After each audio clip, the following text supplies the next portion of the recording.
showing the trees. It's kind of borer. We're at the NCAR building. They have a beautiful view.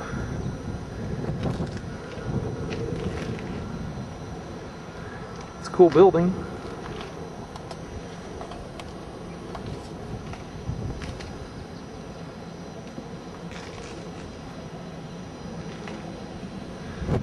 Sits about 3/4 of the way up in this mountainous area here outside of Denver. We're actually in Boulder.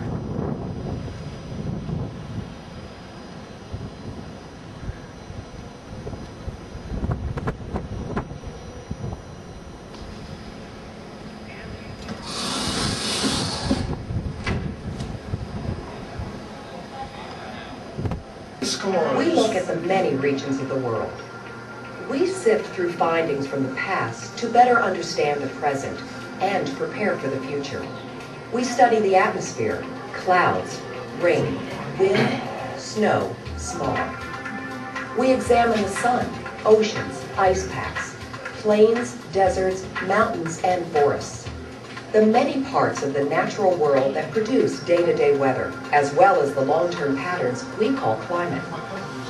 We also have many other partners around the world, in government, industry, and academia.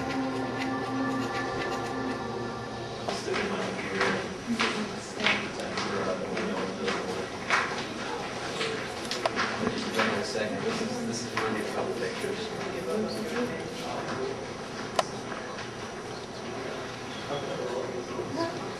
Thanks, Jason. All right, I'm happy. I'm not sure what the rest of the tour brings. I'm going to put that in my house. A Marine Corps jet pilot ejected out of his jet for some reason that inside of a thunderstorm. For some reason his engine had cut out.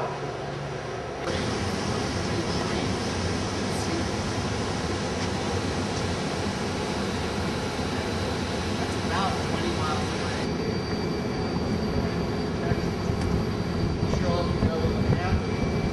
Human ingredients as well, chlorofluorocarbon. Ozone is also a natural greenhouse gas on our side. So without it, we do got Sonic anemometer.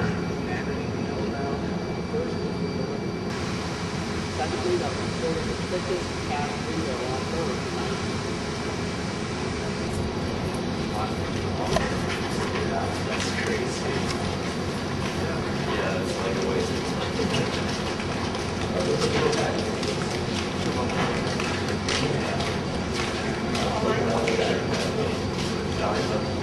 And all of these gases, one of that dust is on the windows, pollen.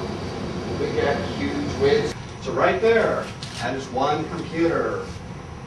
Look what they did. That's the IBM Deep Blue. Actually, excuse me, Blue GL, and back is Deep Blue. So what they did was, look at all those boxes and bags. See those black boxes? That's one computer, about 44 frames or boxes. The United States now does supercomputing by something called mass parallel computing. Some other countries don't. Others use vector processing. Vector processing is extremely efficient for climate simulations and for weather processing. Finished after a year, a few weeks ago. Could have chosen any place on Earth, they chose this place. The speed back there is about 8.3 trillion math problems per second. 8.3 trillion math problems per second, or floating point calculations or flops. It's about 40th or 50th or 60th fastest in the world right now. To give you an idea of how things have increased.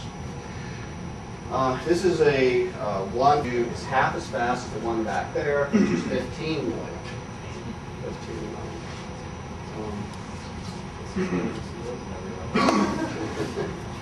This is a sectoral view of the internet system around the whole world.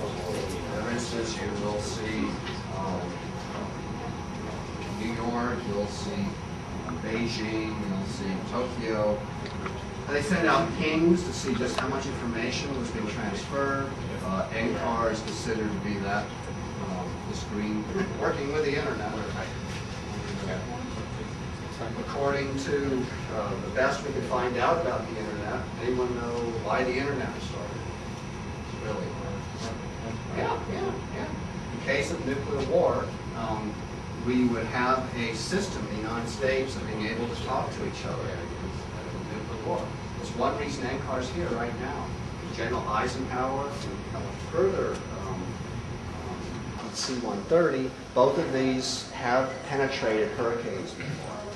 If you look way over there underneath the C-130, you'll actually see kind of a blue dot, and that simulates where they drop wind songs out of.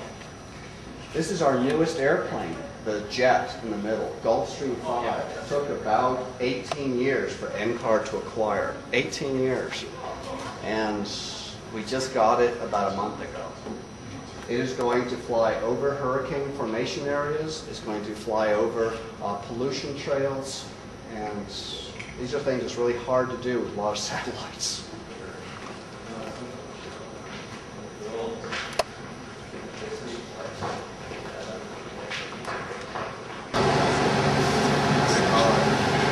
Help me out. Area around it. Okay, we got the column area in the middle and what around it. Basically the fun way. So, I'm sure you all know. We're still at NCAR. Just wanted to give you an idea of the view that you've got from this place. This would be an awesome place to work. Denver's over there off in the distance.